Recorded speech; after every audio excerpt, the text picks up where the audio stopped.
Hello, my name is Richard Robinson, and welcome to my TED Talk. This TED Talk is for the Class 8R73 ICT for Teaching and Learning, week number 5. My talk is entitled Point, Click, Breathe. The question that I asked myself for my Genius Hour assignment back in week 1 was, how can photography help convey emotions and manage stress? This came about because last year, when I turned 50, my wife, whom I love to death, said, "You're a 50-year-old man, get a hobby." So I looked around, we had a camera, and I started shooting. And in this process of taking pictures and learning about the whole photography art form, I noticed that I started to feel a little better about what was going on with my daily life because I have been a first responder working in Hamilton as a paramedic for more than 2 decades. As you can imagine, that does create some stress. So, this question of how can photography help convey emotions and manage stress has a significance to me.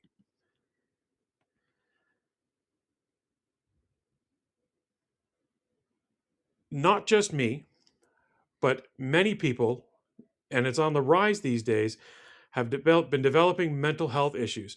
And a lot of the population that develop these mental health issues, particularly among the first responder, they do not seek professional help because of the stigma attached, because maybe they think that this is part of the job, they should be able to handle it. Whatever the reason, they don't seek the help. I have found that taking pictures helps to lower my stress levels. Will it do the same for others? I don't know. But as having to have as someone that has carried coffins draped by flags in my past, if there is something that I can do to reduce that for somebody else or to not make that happen again, then it's worth a try.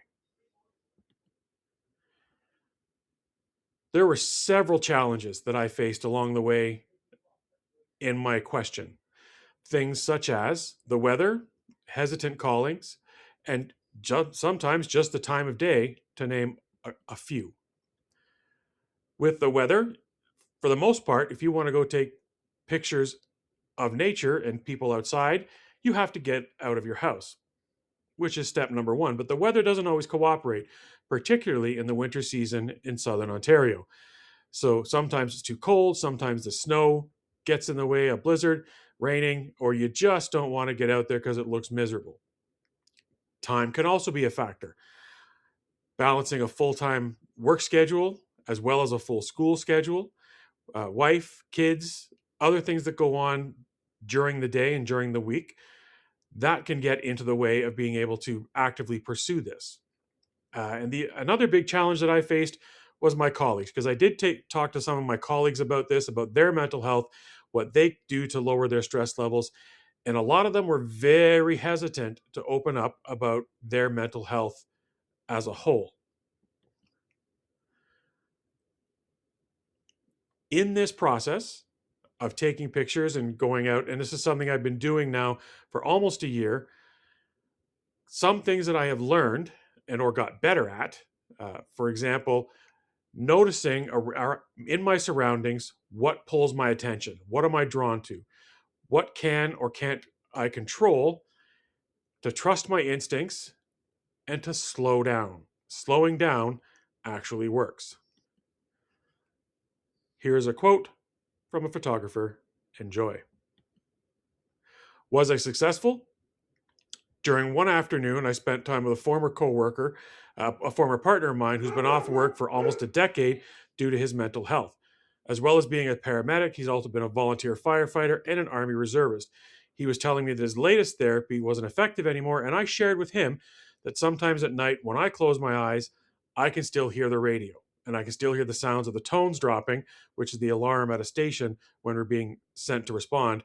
I was telling him about what I was doing with photography and that I've had some success with it. Uh, and I think because I'm forcing my mind into a creative mode rather than the default hyper alert mode, it was working for me. 2 days later, he called me and he told me that he'd picked up his guitar after 3 years of leaving it sitting on the floor. Is that progress? We'll see. There were some setbacks, which I've decided to call delayed success. A lot of colleagues that I sat with, as I mentioned earlier, they weren't keen on talking about this, but that doesn't mean I'm going to give up. This is a worthwhile project to continue, so I'm going to continue it. Um, did I learn something? Absolutely. I learned that beauty is everywhere, and if we slow down to take a look by focusing on the lens, I was able to lower my stress levels. Do my pictures convey emotions? To me, yes. To you, that's up for you to decide.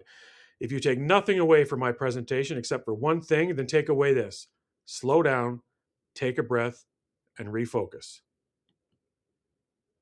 Bears.